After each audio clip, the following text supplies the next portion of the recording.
Welcome back to the Stat 201 Beyond the Lecture video series. This is going to be lesson 2.6, which is all about describing one categorical variable and one quantitative variable at the same time.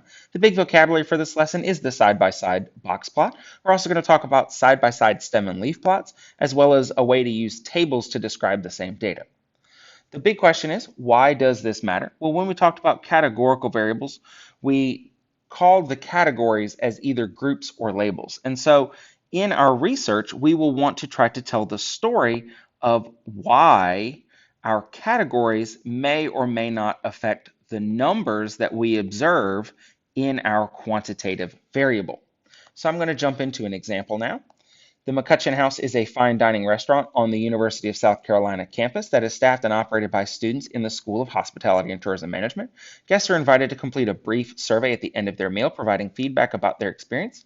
Two of the survey questions focused on 1, the overall dining experience rated as excellent, very good, good, fair, or poor, and would you recommend the restaurant? And both of these are categorical variables that we saw in earlier videos.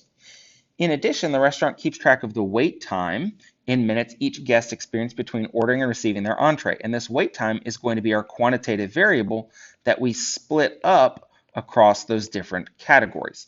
During 1 week, 32 guests responded to the survey, and that's going to represent our sample. So the sample size is 32 guests. First off, we have a side-by-side stem and leaf plot. You should notice in this particular side-by-side stem and leaf plot, we have the stems, which is the first part of the number, and then we have the leaves, which is the second part. It's after the dots. And at the top, this is our StatCrunch output. It will tell us that we have recommend yes for the first stem and leaf plot, and the recommend is no for the second stem and leaf plot. So if you're trying to read this, up here you'll see the 0 and a 5, which represents 5 minutes, and at the bottom we have 2 and 0, which is going to be 20 minutes. For the other stem and leaf plot, it works the same way, so a 1 and a 3 makes 13 minutes, and a 2 and a 0 also makes 20 minutes. And so that's how you would read the side-by-side stem and leaf plots, and this is just the StatCrunch output. There is another way to make a side-by-side stem and leaf plot, and it kind of looks like this. I do prefer this one, but StatCrunch does not make it. You should notice here that what actually happens is the stem is shared on both sides. So whether we recommend no on the left or recommend yes on the right, we have the same shared stem, and then the leaves are on either side. So the data is actually still the same here. So this 0, 5 still represents 5 minutes, and this 2, 0 still represents 20 minutes. And I know some people have a little bit of trouble reading because it's kind of backwards, 2 and then 0. So 2 is the stem and 0 is the leaf, makes 20. But I do like this better because it's a little easier to compare the yeses versus the nos. The big downside of the side-by-side stem and leaf plots is that we have to use 2 categories, otherwise things get messy. Just like with pie charts, the more categories that we have, the messier they get. So as an alternative, I think side-by-side box plots are much better. So in this case, we have the categories no down here at the bottom and yes for whether they would recommend. And in this part, I would probably try to tell the story that overall, the people who would recommend the McCutcheon House restaurants typically are lower in their wait time than the people who would not recommend. And that's just a direct comparison. So if I look at the maximums, they kind of are taller for the no side, again with the third quartile, the median, the first quartile, and the minimum. They're all lower on the yes side and higher on the no side. With that said, again, the side-by-side box plots are great. They can even work when we have lots of categories. So I've even enhanced this all the way up so that there's now 5 categories. There's excellent, fair, good, poor, and very good. You'll notice that I don't necessarily always have the full box plot because I have one here that's missing a whisker. This one's missing both whiskers. This one's missing pretty much the whole box.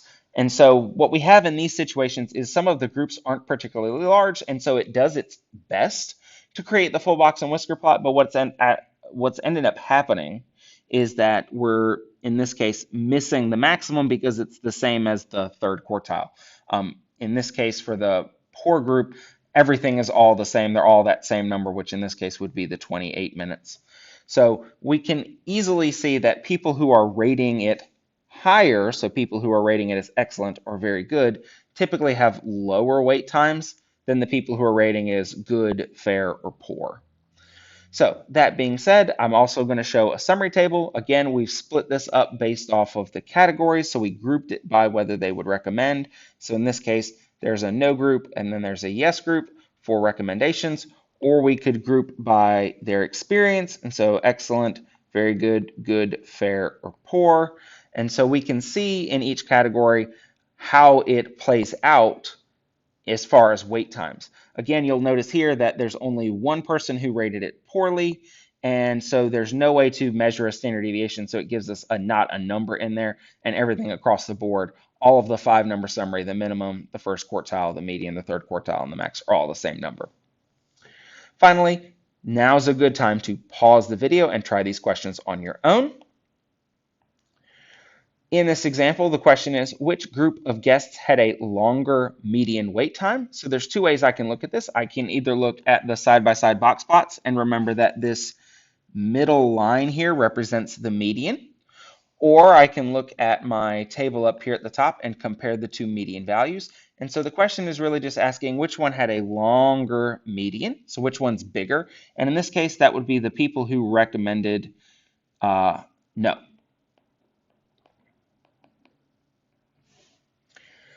Part B says, which group of guests showed the widest range of wait times? Again, range is going to be the maximum minus the minimum. So my range is going to be from the top of the box plot to the bottom. So we're asking which one is a longer box and whisker plot. We could also check that in our table by subtracting the maximum minus the minimum. So that might be the easiest way to do this to make sure it's exact. So in the first case, for no, it is 28 minus 13, which is 15. And for yes, it is 22 minus 5, which is 17. So the widest range would be our people who, yes, would recommend the McCutcheon House restaurant. And the last question is, what do the box plots suggest about the relationship between the wait time and the recommendation? And I've already answered this question. Overall, a shorter wait time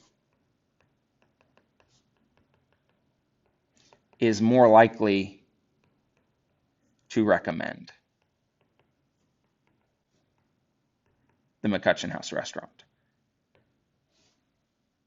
And we saw that because this box plot that says yes is overall further down than the box plot for the people who said no. That being said, here's a quick recap.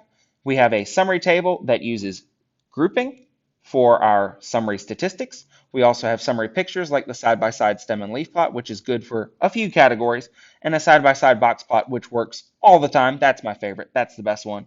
And from these, we can also find the interquartile range and the range just like before. I hope that this helps, and I will see you all in the next video.